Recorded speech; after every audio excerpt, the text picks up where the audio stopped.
The ultimate paradise.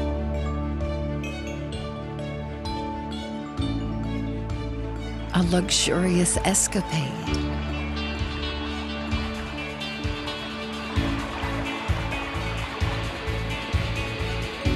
Here you have some of the hippest spots on the planet.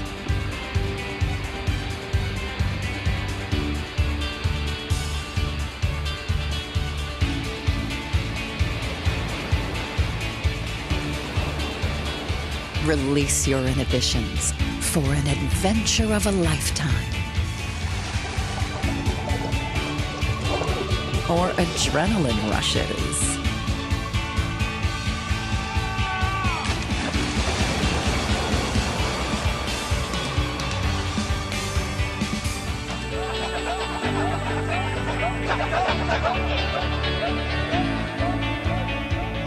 Tourism with its own history.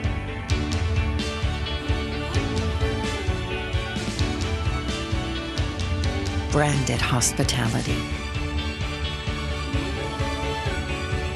The ultimate travel destination, and more. Bali. Wonderful. Indonesia.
17,000 islands lying on a volcanic ring of fire stretching over 5,000 kilometers.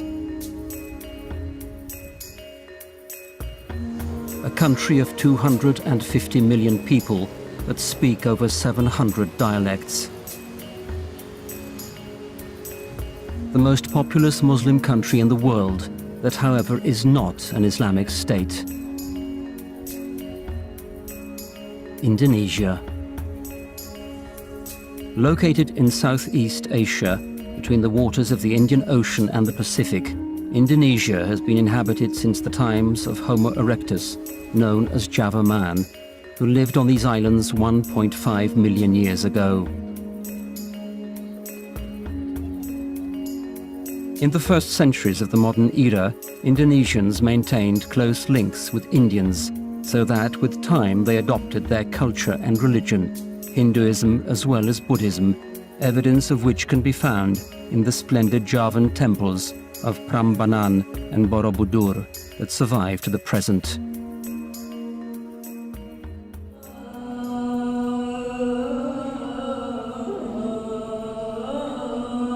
In the 13th century, Arab traders brought Islam to these islands and, with time, gained an increasing number of followers.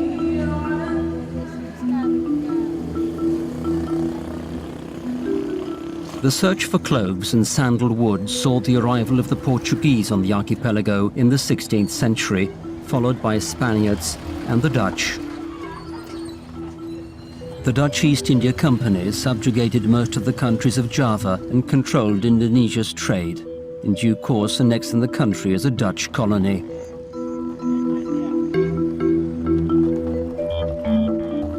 Dutch rule lasted from 1605 right up to the Japanese occupation in 1942. An independent Republic of Indonesia was proclaimed in 1945 by Sukarno, the country's first president and the nation's founder.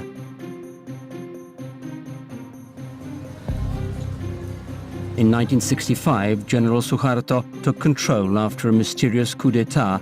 The transitory period was a dark time of ethnic cleansing, directed particularly against the Chinese minority and the country's intelligentsia, charged with maintaining contacts with communism.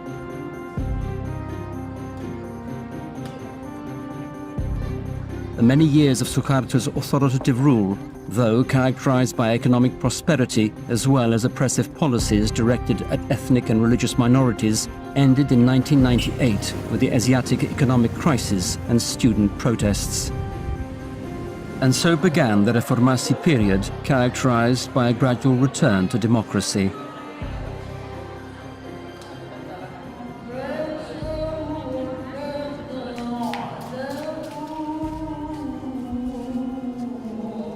Of 200 million Indonesians, approximately 87% are Muslim, mainly Sunni. There are numerous other groups, a few with a vociferous fundamentalist bent, though a tolerant Islam based on Javan traditions dominates. A saying that has become widespread claims that Indonesia presents Islam's smiling face.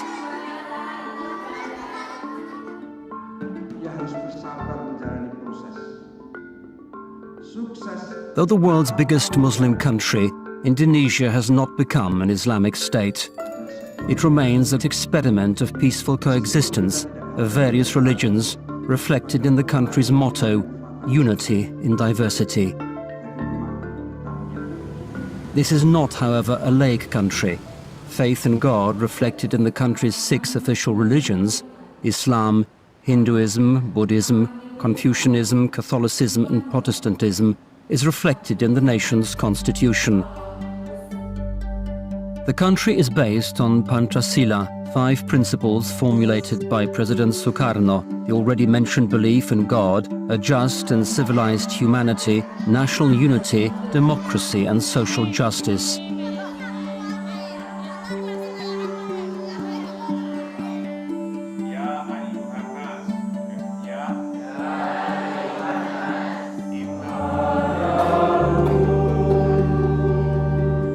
Christians from various denominations make up about 12% of Indonesia's population.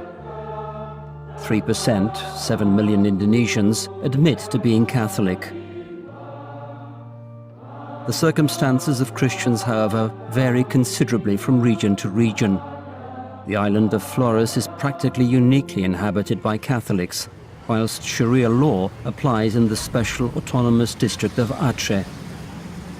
In spite of instances of discrimination, the number of Christians in Indonesia continues to grow, especially in the bigger cities, which is linked to migration as well as a tolerance towards conversions.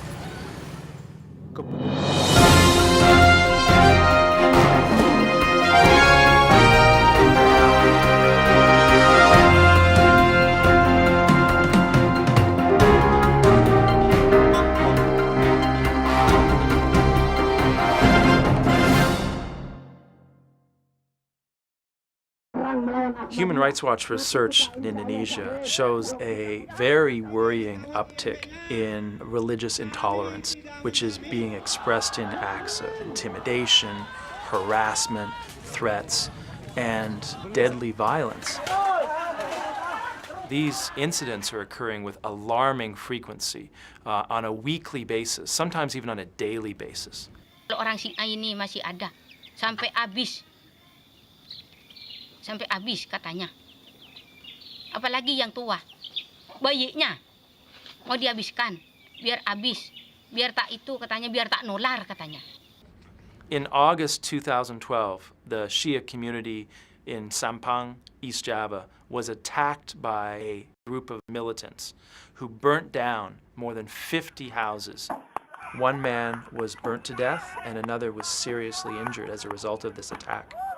The local police and government officials on the scene did nothing to prevent the violence which ensued, even though the local Shia community had warned the police and had pleaded for intervention.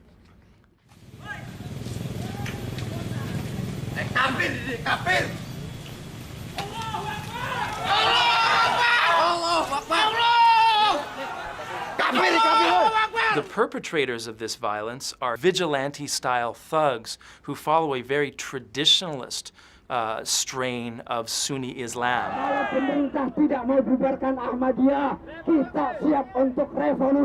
And who seek to impose their intolerance on the entirety of Indonesia.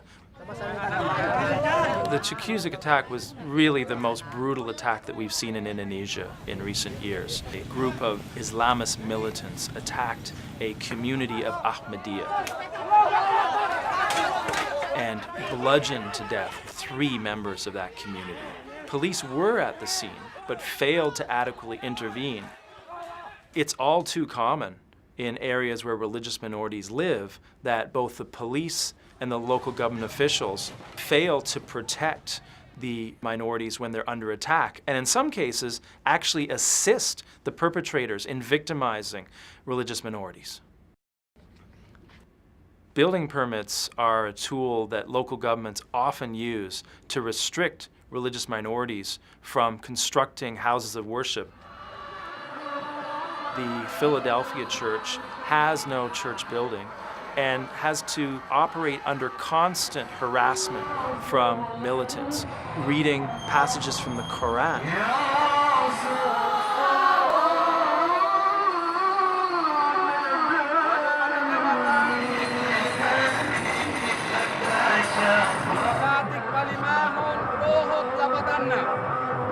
They've also been subjected to attacks with sewage and urine and garbage, even though there's a Supreme Court order that is supporting their right to build a new house of worship.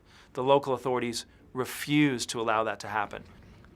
Indonesia has a reputation internationally as a country which has successfully balanced religious diversity with religious tolerance and harmony, but that reputation is increasingly undeserved. President Yudhoyono needs to act decisively. He has to impose a zero-tolerance approach toward incidents of religious violence and intolerance. He needs to make clear that the victims will be protected, that the perpetrators will be punished, and the law will be enforced.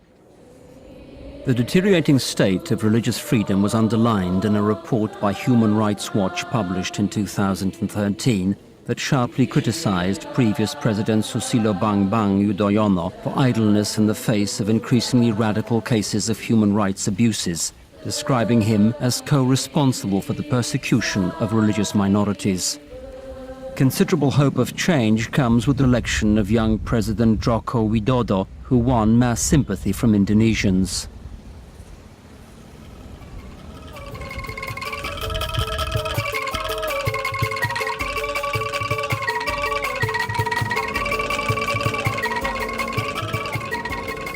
The influence of radical Muslims arriving from Arab countries raises questions about the likelihood of Indonesia becoming another Iraq or Pakistan. Will it remain an example of democracy and peaceful, tolerant coexistence? The Indonesian model encourages hope.